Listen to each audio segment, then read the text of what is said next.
Welcome to the Cabral Concept, where board-certified naturopath and integrative health practitioner Dr. Stephen Cabral shares how he was diagnosed at the age of 17 with a life-altering illness and given no hope for recovery. It was only after studying and traveling all over the world did he discover how to combine ancient Ayurvedic healing practices with state-of-the-art naturopathic and functional medicine to fully rebalance the body and re-energize it with life. It's time to discover how to get well, lose weight, and finally feel alive again. And now, here's your host, Dr. Stephen Cabral.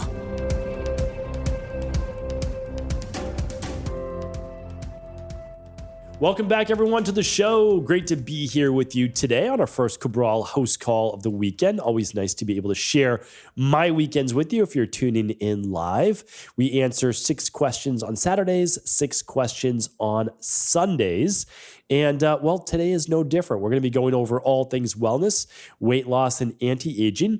And I just want to let people know always where we're at in terms of our listenership and I should say people writing in. So we're starting today's questions at 3:22. That means March 22nd. So if you wrote in before March 22nd, your question has already been answered because we answer them in the time frame they've come in. So you can find your question answered at stephencabral.com/podcast. You can check previous Cabral House Calls there. You can even search by category. And if you asked your question, you wrote in after 3:22, yours will be coming in an upcoming show. So today is May 4th, and you can see we're just a bit behind, but that is the way that it goes, right? The more people that write in, well, the more questions we have to answer. Love being able to do this, love being able to share hopefully some of my experience that I've had over the past now 22 plus years, and seeing, as I've said before, many hundreds of thousands of clients. So let's get right into it. Let's see where the first question's coming in. This one is from Patti. Patti writes in saying, is ketoacidosis something people should worry about when doing keto diets? I'm not a proponent of keto diets, and I know the dangers of consuming so much fat and little carbohydrates, but I was wondering if the acidity that builds up from ketones is also another reason as why keto diets are so detrimental. All right, that's a great question. So there is something called ketoacidosis, where the acids, so your body's breaking down fatty acids, typically instead of using glucose to create ketones, right? So that's essentially how the process is working. Most of this is taking place from the adipose tissue, that's your body fat, being then used by the liver in order to produce the ketones that we're looking at. And there's other processes in the body, so I'm not going to say that that's not part of it. The issue is that the kidneys have to filter all of this blood as well, so that can become part of the issue. Now, ketoacidosis is more of a concern in diabetics. So diabetic ketoacidosis is, yes, something that you should be worried about for sure if you are diabetic. What does that look like? Well, typically, diabetic ketoacidosis, or anybody entering ketoacidosis, would be that they start to have maybe, some stomach pain, some nausea. They could have sweating. They could have a change in body odor, a change in actually like a fruity smell to their breath. They might have like excessive thirst, drinking just water after water after water, and then frequent urination as well. So that's certainly something to look at. That's an important one to look at. But in general, yes, as you're producing ketones, remember, there's no free ride for your body, right? So that means that your body needs to buffer those acids in general. So by going on more of a keto-based diet, you have to understand that it is, to a large degree, when done chronically, detrimental to the body. So is it an issue for 24 hours, 48 hours? No, I wouldn't say so. It could be an issue if you're diabetic, of course. Is it an issue if you're doing this going on 4 and 6 months? It very well could be. And the reason is, 1, you need to process all of those acids. And then 2, your body has to buffer those acids as well. And your body will buffer them, right? So it's not that your blood pH won't maintain somewhere between a 7.2 and a 7.4 or so, but you need to then produce more of those bicarbonates, and minerals will be used at a much larger degree in order to buffer that. So yeah, there's a lot that goes into it, but I have no problem with someone like doing a detox and getting into more of a state of ketosis, or maybe even using it for like 2 or 3 weeks. But if you go to my intermittent fasting podcast and my weight loss podcast, you'll see that chronic keto-based diets certainly lead to hormonal issues, especially in women, and not great for the metabolism and overall health. All right. So it's not that our body can't do it. It can. It's there for a reason. Can it be helpful maybe in the short term? Yeah, potentially. And then besides that, long term, that's more of a medical-based diet. And there is a time and place for that as well. But hopefully you're working with a medical practitioner on that as well. All right, Katie's up next. Katie says, "Hi, Dr. Cabral. I know you've spoken about both filtered and spring water many times in your podcast. I'm debating Berkee filter or local spring water delivery. What should be considered when debating, and would one be more beneficial than the other? A friend who does spring water said that filtered water takes out the electrolytes. Do you have any insight on this?" Okay. Yeah, great questions. Well, your friend is only partially right, but they are partially right. So it depends on your filter. So some filters will, without a doubt, take out a lot of electrolytes. Some need to, right? Because if you're using tap water and you're in like certain places in California, the calcium is way too high. So you don't want that much calcium in your water. So that would not be good for, well, even showering in, but certainly not to take in for your arteries and for your health as well. Now, if you have decent tap water, then a Berkee water filter, and I did a test on that, so hopefully you saw that on my Friday review, what it came out as. The Berkee is an excellent filter. It really is. The problem is it does not yet have the capacity to take out fluoride. They've removed their fluoride filters. They weren't working ideally. And the good news is the Berkee does take out the harmful things that I found in my tap water. Now, local spring water is always best. Like if you can get local spring water, always best. But you just have to make sure that, well, there's no bacteria in it. Like that's pretty important, right? So that you don't get sick. But besides that, spring water, fresh, pure spring water, delivered in a glass jar, that's number one, without a doubt. The nice thing is the Berkee's in stainless steel, so there's no plastics to worry about. Water delivery, as long as it's not heated, sure, it can be then stored in plastic, hard plastic, not soft plastics. But even better, if you can get local spring water that's been tested, that hasn't been touched, and they can deliver it in glass. That would be the best of the best, in my opinion. And I'll find that one day, I'm sure, for myself as well. All right. Susan's up next. Susan says, "I was just diagnosed with mild COPD and given Spiriva for maintenance. What can I do naturally to stop the spread of the disease and help with my lung capacity? Thank you so much." All right. Well, luckily, I've actually chatted about this many times. So let's see if I can find my previous podcast on COPD, which, by the way, stands for chronic obstructive pulmonary disease. Let's see if I can find this. COPD, not for everyone, and it may not be this listener as well. The majority of people have it just almost like emphysema from smoking. But if you have COPD not from smoking, well, that may actually be better news. Maybe we can find a real good other underlying root cause. All right, so COPD, I'm typing that in at stephencabral.com/podcasts. And let's see, we've got a show at 9:54. So show 954, show 1065, show 1570, that's directly on COPD, 1579, improve your lung function, and 1848. All right. So go to stephencabral.com/podcast, type in COPD, and you will find that 2, 4, 5 shows. All right. But let me just give you a little bit of background as well. So one, on this podcast, I can't provide any medical advice, medical cures, or medical treatment plans, or medical diagnosis. What I recommend, though, for all diseases of the body is to actually look at what are the underlying root causes. And one of the big ones with COPD is inflammation. So you have to ask yourself, Susan, what's causing my inflammation? Is it too many omega-6s in my diet? Maybe. Is it gut-based issues? Maybe. Is it environmental toxins? Maybe, right? Is it heavy metals? Another maybe, right? So we've got a lot of things to look at. So my recommendation is to run the Big 5 labs. If you run the Big 5 labs, you'll start to look at your hormone levels, stress levels, you'll look at your vitamin levels, nutrient levels, detox, and much more. So if you can, go to stephencabral.com/labs, choose the Big 5 if you're able to. If not, the starter kit would be great too. And you can work on that. If not, again, I'm not providing any medical advice or any medical treatment plans, but you want to look at something like the Daily Foundational Protocol Level 2. And you'll want to make that smoothie every day with high, powerful anti-inflammatory nutrition, antioxidants, those omega-3s every day, like all of those things to help balance the body. And then ideally, you find the root cause as well. So hopefully that was helpful, Susan. Thank you for writing in. And also check out those 5 other shows as well, because I have specific advice for those too, like potentially looking at N-acetylcysteine, other antioxidants as well, like alpha-lipoic acid. So there you go. Betsy's up next. Betsy says, hello, is Dr. Cabral taking new clients himself? I'm very interested in booking an appointment with him directly. Best, Betsy. Okay.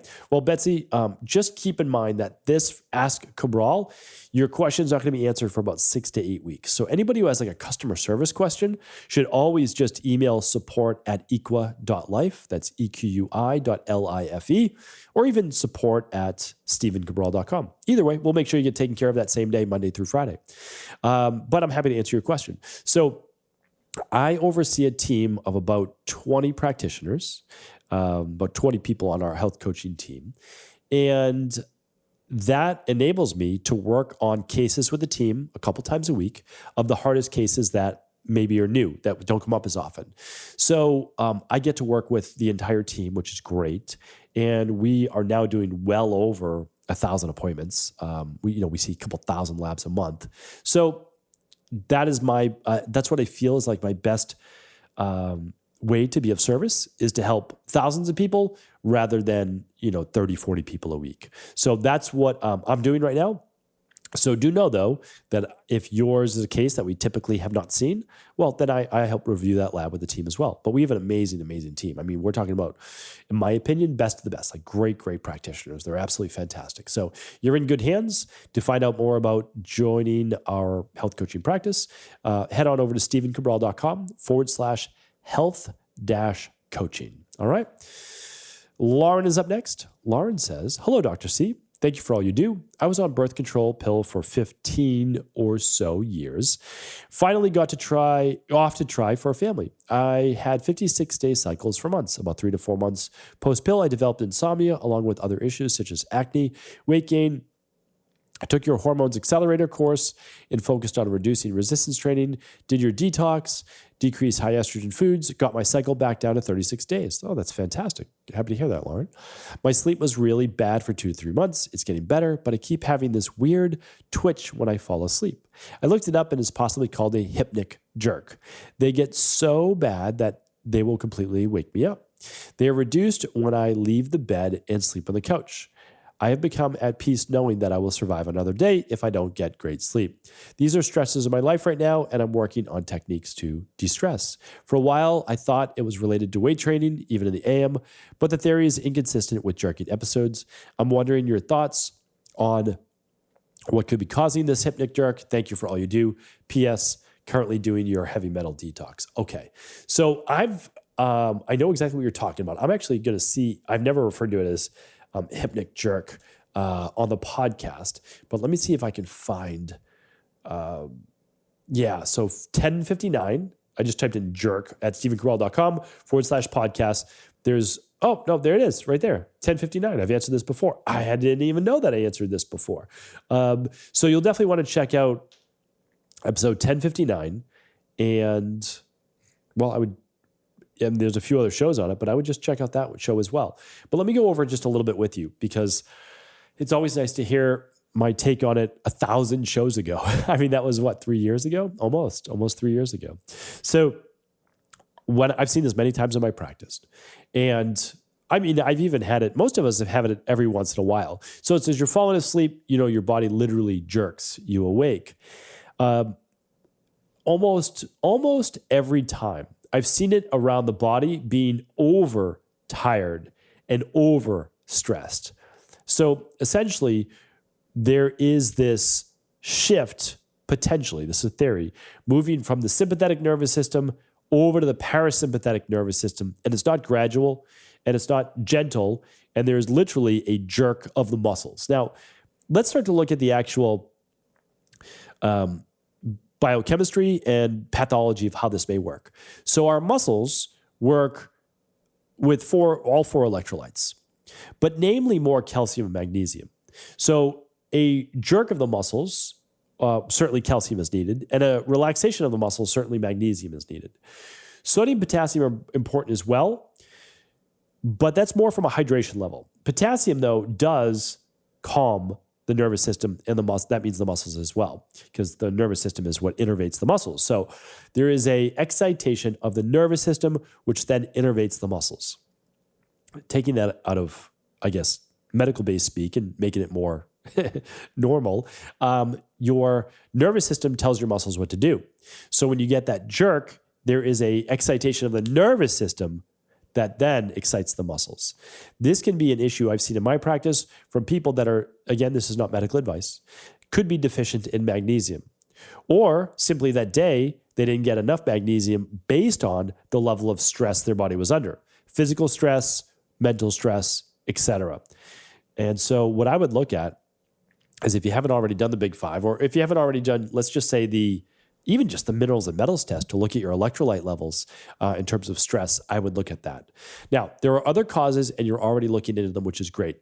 Heavy metals causing inflammation of the nervous system, that's a good one to look at. And also depleted B vitamins. So your B6, B12, and folate would be really important as well for the nervous system. So those you could find actually on the starter kit as well. So if you did the starter kit, that would give you the minerals and metals test plus the Candida metabolic and vitamins test. That's what I would do. You can find the starter kit at stephencabral.com/labs. You're doing so well, Lauren, though. I mean, I want to commend you. You've improved your cycle time. You're on this path and this journey to wellness. And so I commend you. You're doing great. All right, Maria is up next. Our last question for the day. Thank you for all you do. I have several questions regarding my children. I don't like giving pain medicine, but sometimes it's needed. Can you recommend a pain medicine? Also, my daughter has underarm body odor and has had it since she was 2. Can there be a root cause for this? Last question. My daughters are 6 and 7 and constantly sick with a cold, a cough, a stomach flu. It feels like it's always something. Should I be concerned, or is this part of building their immune system? That's a really good question. So let's go through all three of those. Pain medicine. There is a company, and I believe I reviewed them on a Friday review, that takes out all the artificial colors and artificial flavors. Wow, I wish I could remember the name of this company right now. Well, you know what? Let me see if I can just type it in real quick. No artificial color. We'll just type in acetaminophen.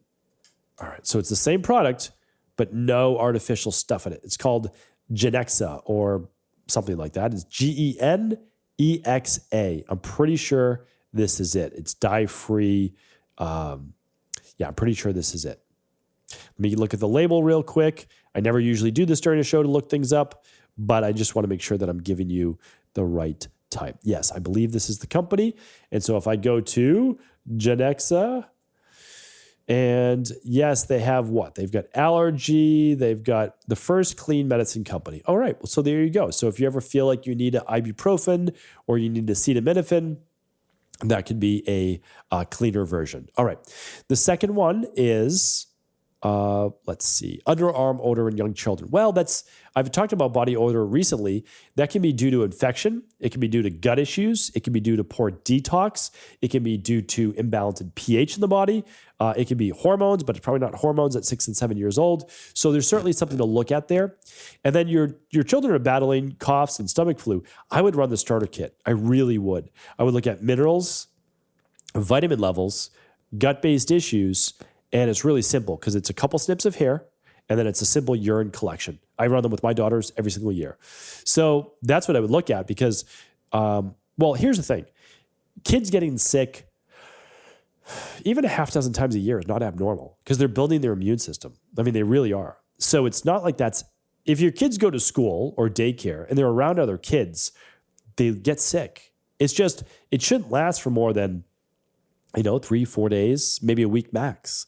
And they should get better. Like, that's the thing. And so the sign of a poor immune system, again, not providing medical advice, would be if they're not getting well, if it takes them a long time, like that's the issue. So, and there could be something going on. I mean, they shouldn't be getting a stomach flu that often. It should just be like, sniffles and that type of thing. So that's what I'd look at. I mean, but again, they could be just totally fine, just normal kid stuff. So that at least gets you started. I would look at that. I would definitely run the starter kit. Now, if you're able to, and it might be a good first place to start because maybe their gut isn't as balanced and maybe that's where they need the help. So hopefully this was helpful today. Thank you everyone for tuning in. I appreciate you. I will be back tomorrow with another Cabral House Call, answering 6 more of our community's questions. Take care and enjoy your weekend. Ever wonder what the best sauna, blue blockers, sleep trackers, wake lights, salt lamps, or other health gadgets are? Or what about the top non-toxic mattresses, sheets, soaps, bath products, toothpaste, and cookware? Or would you like to know the cleanest choices for hemp parts, meal delivery services, supplements, and much more? I personally curated, researched, and now created a resource page of all of my top picks that continues to grow each week. These are the exact products I use in my own life, with my family, in my private practice, and they're the ones I trust. To find out all of my up-to-date recommendations and all the details, simply head on over to stephencabral.com/resources.